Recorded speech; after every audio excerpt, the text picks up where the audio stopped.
खंड का पाठ नंबर 2 पढ़ेंगे, जिसका नाम है राम लक्ष्मण परशुराम संवाद। तो बेटा, पाठ पढ़ने से पहले हम इसके रचयिता के विषय में जानते हैं। इस पाठ के रचयिता हैं तुलसीदास जी, और ये जो पाठ है हमारा, यह है रामचरितमानस के बालकांड का एक अंश है। तुलसीदास जी का जन्म उत्तर प्रदेश के बांदा जिले के राजापुर गांव में माना जाता है। क्या रहा इनका जन्म स्थान? उत्तर प्रदेश का बांदा जिला और जहां का राजापुर गांव। इनका जो जन्म की डेट है, जन्म का जो दिनांक है, वो माना जाता है 1532। माना जाता है इनका जन्म 1532 में हुआ था। अच्छा, कुछ विद्वानों में थोड़ा सा मतभेद है। कुछ विद्वान मानते हैं इनका जन्म जिला एटा के सोरो नामक स्थान को, ठीक है। तो कुछ लोग इनका जन्म सोरो भी मानते हैं जो जिला एटा में है, और कुछ लोगों के हिसाब से इनका जन्म उत्तर प्रदेश के बांदा जिले में हुआ था। तुलसी का बचपन बहुत संघर्षपूर्ण था, यानी कि इनके जो माता पिता थे उन्होंने इन्हें त्याग दिया था। एक कहावत के अनुसार इनके मुंह में जन्म के समय ही दांत थे, तो इनके माता पिता ने इनको अशुभ समझकर इनको छोड़ दिया था। फिर इनके गुरु कृपा से इनको राम भक्ति का मार्ग मिला। इनके गुरु का नाम है नरहरिदास। तो नरहरिदास गुरु इनको मिले और उन्होंने इन्हें राम भक्ति मार्ग बताया, और फिर ये राम की भक्ति में लग गए। इन्होंने बहुत सारी रचनाएं की हैं, और अवधी और ब्रिज दोनों ही भाषाओं पर इनका समान अधिकार है। दोनों भाषाओं में इन्होंने रचनाएं की हैं। इनकी मुख्य रचनाएं हैं रामचरितमानस, कवितावली, गीतावली, दोहावली, कृष्ण गीतावली और विनय पत्रिका। कुछ रचनाएं इनकी, जैसे मैंने अभी बताया, अवधि में है और कुछ ब्रिज में है। ये जो हम पाठ पढ़ने वाले हैं, यह पाठ अवधी भाषा में लिखा गया है। इनकी मृत्यु सन 1623 में काशी में हुई थी। ठीक है बेटा, तो अब हम अपने पाठ की व्याख्या पर आते हैं। तो अब हम बढ़ते हैं अपने पाठ की ओर। पहले इसका सारांश हम बता देते हैं, ये कब की घटना है, उससे और ज्यादा एक्सप्लेनेशन थोड़ा सा क्लियर होता है। यह पाठ बालकांड से लिया गया है। रामचरितमानस के बालकांड में जब राम के विवाह का वर्णन है, तो उस समय में राजा जनक ने एक शर्त रखी थी कि उनके पास एक शिव का धनुष था कि भाई जो इस धनुष पर प्रत्यंचा चढ़ाएगा, प्रत्यंचा जानते हैं आप, एक डोरी होती है जिसको धनुष पर बांधा जाता है, उसको प्रत्यंचा कहा जाता है। तो जनक की शर्त के अनुसार जो व्यक्ति उस धनुष पर प्रत्यंचा चढ़ाएगा, उसी के साथ सीता का विवाह होगा। तो स्वयंवर था, बहुत सारे लोग आए। राम ने, मतलब बाकी लोग तो हार गए, किसी से यह हुआ नहीं, लेकिन जब राम ने धनुष को उठाकर उस पर प्रत्यंचा चढ़ाने का प्रयास किया, वो धनुष एकदम से टूट जाता है। उसी समय जो परशुराम जी थे, परशुराम जी कहीं हिमालय पर्वत पर तपस्या कर रहे थे, लेकिन उस धनुष के टूटने की आवाज इतनी तेज थी कि वो आवाज वहां तक पहुंच जाती है, और वो तपस्या छोड़कर धनुष के बारे में पूछने के लिए जनक के दरबार में पहुंच जाते हैं और बहुत क्रोधित होते हैं। वहीं पर इनका लक्ष्मण का और परशुराम जी का संवाद होता है, जो इस पाठ में बताया गया है। तो अब हम पहले स्टैंजा की ओर बढ़ते हैं। हाँ। नाथ शंभु धनु भंजनिहारा, होहि केउ एक दास तुम्हारा, आय सुकाह कहियति न मोहि, सुनि रिसाए बोले मुनि कोहि।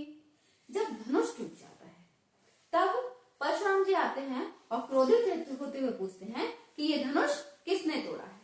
भगवान श्री राम, जो स्वभाव से बहुत ही ज्यादा विनम्र हैं, वो हाथ जोड़कर बड़ी विनम्रता के साथ बोलते हैं कि हे नाथ, शंभु धनु, भगवान शिव का ये जो धनुष है, भंजनिहारा, इसको तोड़ने वाला, होई केउ एक दास तुम्हारा, आप ही का कोई एक दास होगा।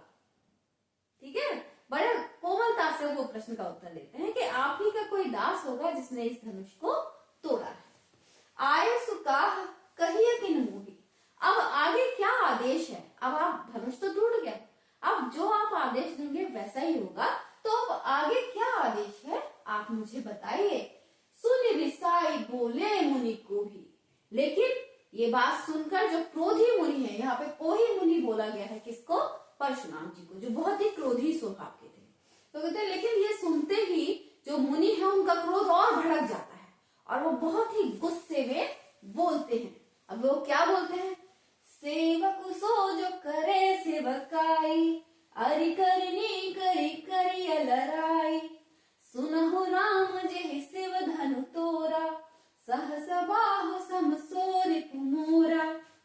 वो कहते हैं कि सेवक सो, सेवक तो वो होता है जो करे सेवकाई, जो सेवा का काम करता है, जो सेवा करता है वो सेवक होता है। अरि करनी करी करी लड़ाई, लेकिन अगर कोई दुश्मनी का काम करे, अरि मानी होता है शत्रु, ठीक है, अरि मानी शत्रु, अरि करनी दुश्मनी का काम करके तो फिर लड़ाई ही होती है, ठीक है, दुश्मनी का काम करने पर लड़ाई ही होती है। सेवक तो तब होता है जब कोई सेवा करे। सुनहु राम जेहि शिव धनु तोड़ा, हे राम सुनो जिसने ये शिव का धनुष तोड़ा है, सहस बाहु सम सोरि कुमोरा, वो मेरा उसी तरह से शत्रु है जैसे सहस बाहु था। सहस बाहु कौन था? सहस्त्र बाहु एक राक्षस था, उसको हजारों भुजाओं का वरदान प्राप्त था, तो उसके हाथ काट दिए जाते थे फिर से जम जाते थे, तो उसको परशुराम जी ने उसके सारे हाथ अपने फरसे से काट दिए थे और अंततः उसको मार दिया था। तो परशुराम जी कहते हैं कि हे राम सुनो, जिसने भी यह धनुष तोड़ा है वो ना तो मेरा सेवक हो सकता है और ना ही मेरा भक्त, वो सहस बाहु के समान ही मेरा शत्रु है। सो बिल गाओ बिहाई समाजा, नत मारे जहीं सब राजा, सुनि मुनि वचन लखन मुस्काने, बोले पर सुधरहि अवमाने। सो बिल गाओ बिहाई समाजा, ये धमकाते हैं, धमकी दे रहे हैं कि सो कौन सो? जिसने ये धनुष तोड़ा है, सो बिलगाओ बिहाई समाजा, इस समाज को छोड़कर अलग हो जाए, यानी कि खुद से खुद निकल आओ बाहर, ठीक है। सो बिलगाओ बिहाई समाजा, तो इस समाज से अलग हटकर खुद मेरे सामने आ जाए। नत मारे जहीं सब राजा, नहीं तो सब राजाओं को मार दूंगा। अगर इस समय वो मेरे सामने नहीं आया तो मैं सब राजाओं को मार दूंगा, यानी कि सारे राजा मारे जाएंगे। सुनि मुनि वचन लखन मुस्काने, बोले पर सुधरहि अवमाने। लेकिन ये मुनि के वचन सुनकर वो क्रोधित थे, सब डर रहे थे, लेकिन लक्ष्मण क्या कर रहे थे? मुस्काने लगे। मुनि के वचन सुनकर लक्ष्मण ने क्या करा? मुस्काने लगे और बोले परसु धरहि अवमाने। अरे भाई, ये फरसा क्या तुमने धारण कर लिया? बड़ा घमंड आ गया है तुम में तो, एक फरसे का इतना घमंड। बहुधनु ही तोरी लरिकाई, कबहु नासिर इसके गुसाई, यही धनु पर ममता के ही हेतु, सुनि रिसाई कह भृगुकुल केतु। बहुधनु ही तोरी लरिकाई, बोले अरे जब हम बच्चे थे ना, इतने सारे धनुइयां तोड़ दी, छोटे छोटे धनुष बनाते थे, खेलते थे और तोड़ते रहते थे। कबहु नासिर इसके गुसाई, तब तो किसी ने भी ऐसे गुस्सा नहीं करा भाई। एक धनुष टूट गया तो इतना गुस्सा कर रहे हो? बचपन में इतने सारे धनुष तोड़े थे, है ना, इतनी छोटी छोटी धनुइयां बनाकर हम खेलते थे, तोड़ते रहते थे, तब तो किसी ने इस प्रकार गुस्सा नहीं किया। यही धनु पर ममता के ही हेतु, भैया इस धनुष में ऐसा क्या खास है? इस धनुष पर इतनी ममता क्यों, इतना क्यों प्यार मर रहा है? सुनि रिसाई कह भृगुकुल केतु, लेकिन भृगुकुल के केतु, केतु कहा जाता है पताका को, ठीक है।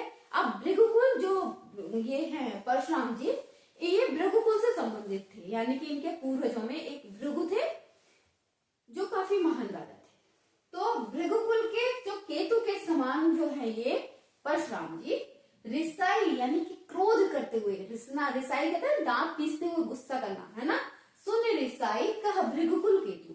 अब ये बात सुनकर तो परशुराम जी का पारा और हाई हो गया, बहुत गुस्सा हो गए और दांत मिसमिसाते हुए बोले। अभी क्या बोलते हैं हम आगे दोहे में पढ़ेंगे। रे नृप बालक काल बस, बोलत तो ही न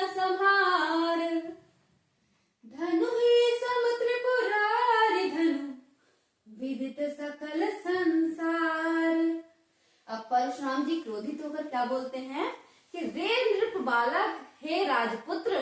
नृप मीन्स क्या होता है? राजा, और बालक मीन्स बेटा। तो हे राजपुत्र, हे राजा के बेटे, काल बस तू मृत्यु के बस में है, और मृत्यु के बस में होकर क्या हो रहा है? बोलत तो ही ना संभाल। तुझे बोलते हुए कुछ समझ ही नहीं आ रहा कि तू बोल क्या रहा है, कि हे बालक तू मृत्यु के वश में होकर कुछ भी बोले जा रहा है, तुझे समझ नहीं आ रहा तू बोल क्या रहा है। धनु ही सम त्रिपुरारि धन, विदित सकल संसार। तो इस त्रिपुरारी, त्रिपुरारी कहा जाता है भगवान शिव को। तो भगवान शिव के, त्रिपुरारी के धनु को, भगवान शिव के धनुष को धनु ही के समान बता रहा है। विदित सकल संसार, जिसको सारा संसार जिसकी महिमा जानता है, उस धनुष की तुलना तू धनु ही से कर रहा है। तुझे समझ नहीं आ रहा है, और ये क्यों नहीं आ रहा है? क्योंकि तू जरूर ही काल के वश में हो गया है। ठीक है, अब हम अगले स्टेंजा पर जाते हैं।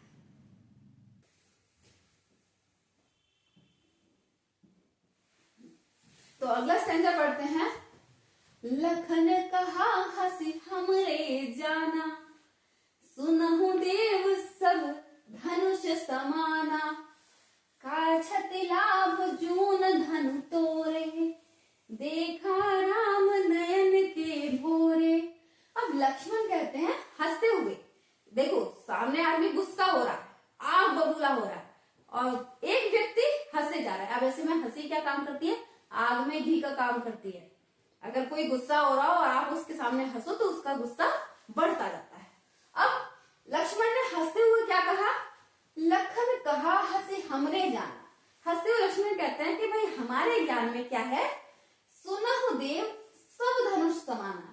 धनुष सब एक जैसे होते हैं, धनुष का एक ही काम होता है भैया बाण छोड़ना, तो वो कोई सा भी धनुष हो। ठीक है, तो लक्ष्मण कह रहे हैं हंसते हुए कि हे देव, हमारी समझ में तो सब धनुष एक जैसे ही हैं। काछति लाभ जून धनु तोरे। इस जून कहते हैं पुराना, गला हुआ, बहुत कमजोर। तो यहाँ पर लक्ष्मण कहते हैं काछति लाभ जून धनु तोरे। इस पुराने गले हुए धनुष को तोड़ने से क्या तो नुकसान है और क्या फायदा है? अभी क्या नुकसान और फायदे में भी दो चीजें हैं। नुकसान किसका? पूछने में तुम्हारा क्या नुकसान हो गया, और फायदा हमारा क्या फायदा हो गया भाई। ठीक है, तो काछति लाभ जून धनु तोरे। ये जो बेचारा कमजोर सा गला हुआ पुराना धनुष था, इसके तोड़ने से किसी का क्या हानि और किसी का क्या लाभ। देखा राम नयन के भोरे। अभी राम ने तो इसे छुआ भी नहीं था, देखते ही टूट गया। यहाँ पे अतिशयोक्ति अलंकार का प्रयोग किया गया है ना। ऐसा तो हो नहीं सकता देखते टूट जाए, लेकिन अतिशयोक्ति में हमारे यहाँ ऐसा हो सकता है। तो देखा राम नयन के भोरे, ना राम ने तो बस आंखों से देखा ही देखा था। छुअत टूट रघुपति ही न दोषु। रघुपति ने बिल्कुल दम नहीं लगाया, छुआ ही था, टूट गया। तो इसमें रघुपति का क्या दोष? यानी कि राम का कोई दोष नहीं है, छूते ही टूट गया, धनुष ही कमजोर था। मुनि बिनु काज कियत काज करिए कत रोष। अब कहते हैं कि हे मुनिवर, बिना कारण, काज माने कारण, बिना कारण के क्यों इतना गुस्सा कर रहे हो भाई? पुराना धनुष था, छुआ और टूट गया, अब गुस्से की तो कोई बात नहीं है। बोले बोले चितय परसु की ओरा, रेसठ सुने सुभाव न मोरा। बालक बोली बधो नहीं तोहि, केवल मुनि जड़ जान नहीं मोही। वो कहते हैं परशुराम जी कि बोले चितय परसु की ओरा। अब बोलते भी कैसे हैं?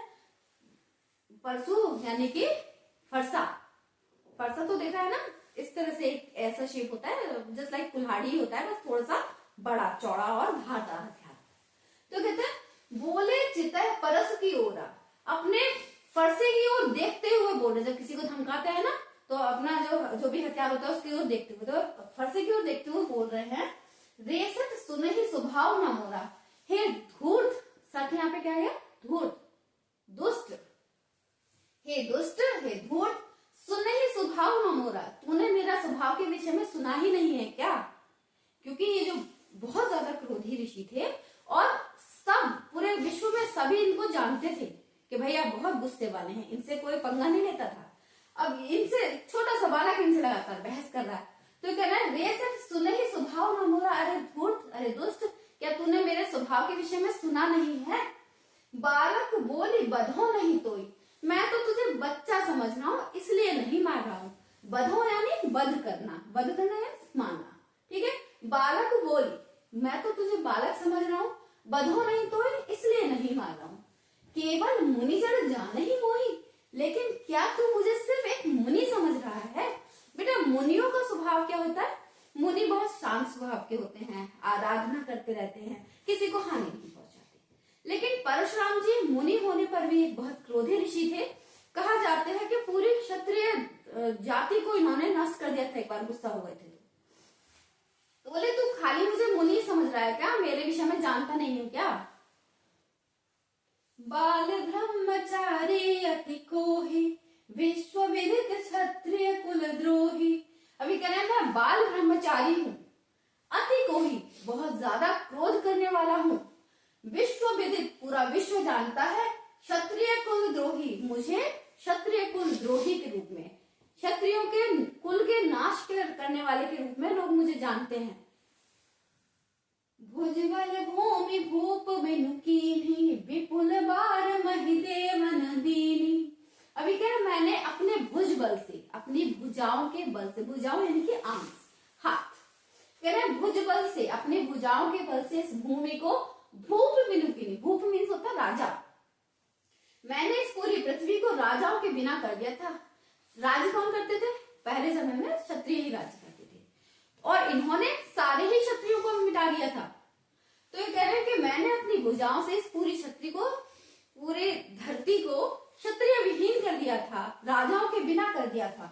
विपुल बार मही देवन दीनी, विपुल बार मीन्स अनेकों बार, मही, मही पृथ्वी का ही एक पर्यायवाची है, मही मीन्स होता है धरती। तो मैंने अनेक बार इस पृथ्वी को देवन, देवों को दे दिया, यानी कि जब राजा नहीं रहा कोई भी, तो इस पृथ्वी को मैंने देवताओं को सौंप दिया। सहस बाहु भुज छेद निहारा, परसु विलोके महीप कुमारा। बोले कि हे राजकुमार, महीप माने भी क्या होता है? राजा, कुमार मीन्स बेटा। तो हे राजकुमार, हे राजा के बेटे, मेरे इस विलोक मीन्स देखो, मेरे इस फरसे को देख। क्या बताना फरसे की विशेषता? सहस बाहु भुज छेद निहारा, सहस बाहु की भुजाओं को, हजारों भुजाओं को काटने वाले इस फरसे को देख, यानी कि इनडायरेक्टली वो धमकाना चाह रहे हैं कि ये वही फरसा है जिससे मैंने हजारों भुजाएं काटी थी, और इस फरसे को दिखाते हुए वो डराना चाह रहे हैं। ठीक है, अब हम ये दोहा पढ़ेंगे। सोच बस कर से महेश किशोर, गर्भन के अर्भक दलन, परसु मोर अति घोर। परशुराम जी कहते हैं मातु पितहु जन सोच बस करसि महिष किशोर। हे राजपुत्र, महिष किशोर यानी कि राजा के बेटे, हे राजा के बेटे, क्यों अपने माता और पिता को सोच बस करता है, यानी कि चिंता युक्त करना चाहता है। माता पिता को चिंता कब होगी? ऑब्वियसली जब उनकी संतान के ऊपर कोई संकट आएगा। तो कह रहे हैं कि हे राजा के बेटे, क्यों अपने माता पिता को चिंता युक्त, शोक से युक्त करना चाहता है। गर्भन के अर्भक दलन, गर्भों में पलने वाले बच्चों को भी अर्भक कहा जाता है, बहुत छोटे बच्चे। कौन से बच्चे? गर्भन के अर्भक, जो गर्भ में पल रहे हैं। परसु मोर अति घोर, ये मेरा जो फरसा है ये बहुत ज्यादा भयानक है, ये गर्भ में पलने वाले बच्चों पर भी दया नहीं करता, तो फिर भी बड़ा है, तो क्यों अपने माँ बाप को चिंता में डाल रहा है। परशुराम जी को क्रोध बढ़ता चला जा रहा है, बढ़ता चला जा रहा है, और दूसरी ओर लक्ष्मण जी वो हंस रहे हैं। तो वो कह रहे हैं कि भाई मेरा फरसा, हो सकता है मैं एक बार को थोड़ा सा दया कर जाऊं, तुझे बालक समझ के छोड़ दूं, लेकिन ये मेरा फरसा बहुत भयानक है, ये गर्भ में पलने वाले बच्चों को भी नहीं छोड़ता। तेरी तो बात ही क्या है, क्यों अपने माँ बाप को चिंता में डालना चाहता है, क्यों उनको शोकाकुल करना चाहता है। अब हम पढ़ते हैं ना अगला स्टैंजा।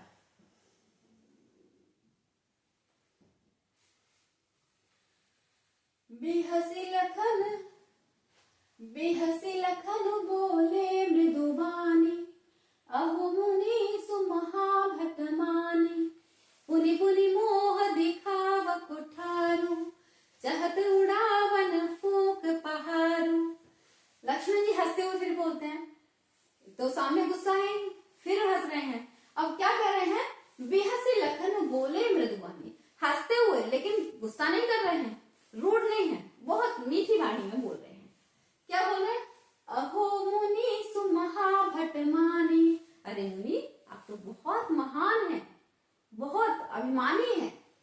पुनि पुनि मोह दिखाव कुठारू, पुनि पुनि यानी बार बार, मोही मुझे, दिखाव दिखा रहे हैं, क्या, कुठारू, के हे मुनि आप तो बहुत महान हैं, बार बार मुझे ये अपना कुठार दिखाकर डरा रहे हैं। कुठार यानी गणासा यानी कि फरसा, ये सब एक ही हथियार के पर्यायवाची हैं। तो कह रहे बार बार मुझे डरा रहे हो, बार बार मुझे दिखा रहे हो फरसा। चहत उड़ावन फूंक पहाड़ों, और मुझे आपको देखकर ऐसा लग रहा है कि आप फूंक से पहाड़ उड़ाना चाह रहे हैं। फूंक से पहाड़ उड़ सकता है क्या, असंभव कार्य है। तो कह रहे तुम ये जो फरसा दिखा दिखा के डराने की कोशिश कर रहे हो ना, इसका मेरे ऊपर असर ही नहीं हो रहा है, और मुझे तुम्हें ऐसा लग रहा है जैसे तुम फूंक से पहाड़ उड़ाने की कोशिश कर रहे हो। इहा कुम्हड़ बतिया को नाही, जे तर्जन देखे मर जाही। बोले यहाँ कोई कुम्हड़े का फूल थोड़ी ना है बेटा, कुम्हड़ा काशीफल देखा होगा आपने, काशीफल को ही कुम्हड़ा बोला जाता है। अब एक कहावत है कि काशीफल के बेल पर जब फूल आता है ना, तो उसे उंगली नहीं दिखानी चाहिए, स्पेशली तर्जनी उंगली। क्यों, ये कहावत है कि तर्जनी उंगली दिखाते वो फूल सूखकर झड़ जाता है। तो यहाँ इसी बात का जिक्र करते हुए लक्ष्मण जी कहते हैं, इहा कुम्हड़ बतिया को नाही, कह रहे यहाँ कोई कुम्हड़े का फूल थोड़ी ना है, जे तर्जनी देख मर जाएंगे, कि तुम उंगली दिखाओगे और हम मर जाएंगे, इतने नाजुक नहीं है। देखे कुठार सरासन बाना, मैं कछ कहे सहित अभिमाना। वो कह रहे तुम्हारा ये फरसा देखा, तुम्हारे धनुष बाण देखे, तब सोचा कि भाई सामने कोई दमदार व्यक्ति खड़ा हुआ है, थोड़ा अच्छा अच्छी पोजीशन वाला व्यक्ति खड़ा हुआ है, तो हमने भी अभिमान से कुछ शब्द कह दिए तुमसे, ठीक है। बोले मैं तो तुम्हारे धनुष बाण देख के तुम्हें वीर समझ रहा था, इसलिए तुमसे अभिमान के सहित थोड़ी सी बात कर ली। भृगुसुत समुझ जनेऊ बिलोकी, जो कछ कहु सहु ऋषि रोकी। बोले एक तो आप भृगुसुत हैं, है ना, आपके पूर्वज भृगु हैं, तो भृगु का तो हम बहुत सम्मान करते हैं। तो एक तो आप भृगुसुत हैं, हमने ये समझा।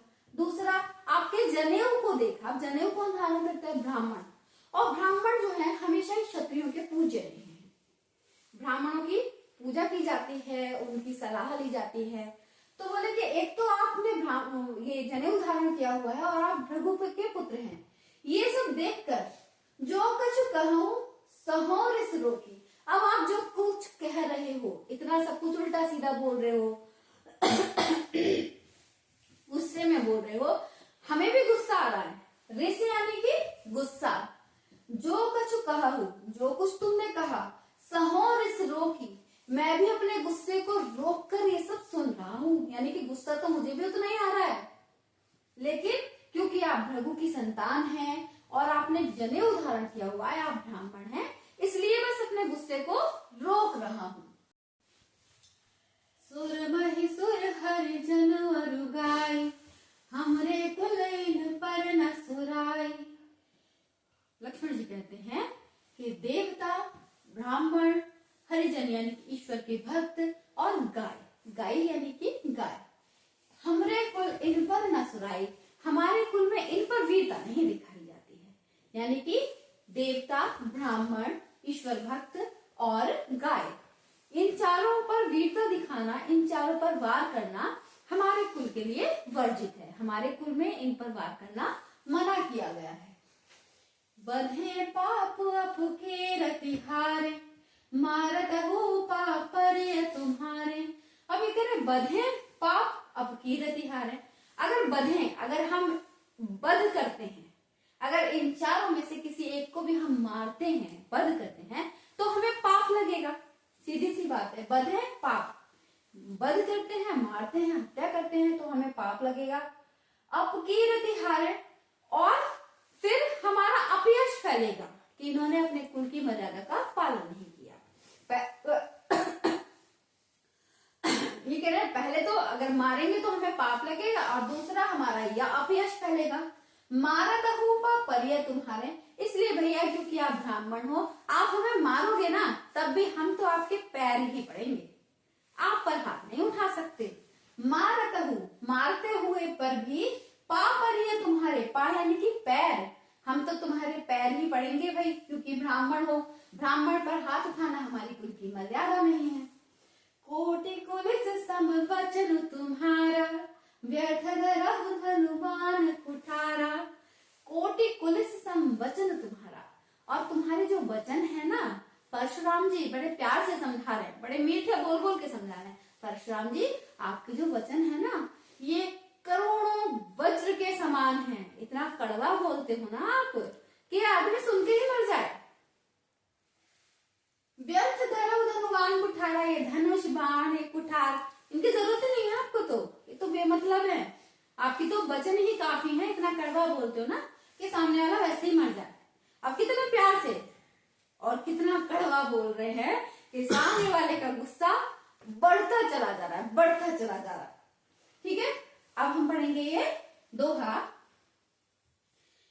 जो बिलो की अनुचित कहूं, क्षमहु महामुनि धीर, सुनि सरोष भृगुवंश मनि, बोले गिरा गंभीर। अगर जो बिलो की अनुचित कहूं, क्षमहु महामुनि धीर, साथ साथ माफी भी मांग रहे हैं, कड़वा बोल रहे हैं, उल्टा भी बोल रहे हैं, जवाब भी दे रहे हैं, माफी भी साथ साथ। लक्ष्मण जी कह रहे हैं अब भाई जैसा मुझे लगा वैसा मैंने आपसे कह दिया, लेकिन अगर कुछ कहा हो तो हे महामुनि, हे धैर्यशाली व्यक्ति, आप मुझे क्षमा करें, मेरी गलतियों को माफ करें। सुनि सरोष भृगुवंश मणि, भृगुवंश मणि यानी कि भृगुवंश की मणि के समान जो है, कौन है? परशुराम जी। सुनी, सुनकर, सरोष, रोष होता है गुस्सा, गुस्से के साथ जो भृगुवंश मणि यानी कि जो परशुराम जी हैं, बोले गिरा गंभीर, गिरा यानी कि वाणी, अब और ज्यादा गुस्सा हो जाते हैं और बहुत ही गंभीर वाणी में उत्तर देते हैं। इसके आगे बहुत ही गंभीर वाणी में वो बोलते हैं। तो आज की वीडियो में इतना ही, बाकी शेष भाग हम दूसरी वीडियो में लेकर आएंगे और बहुत जल्दी लेकर आएंगे। धन्यवाद।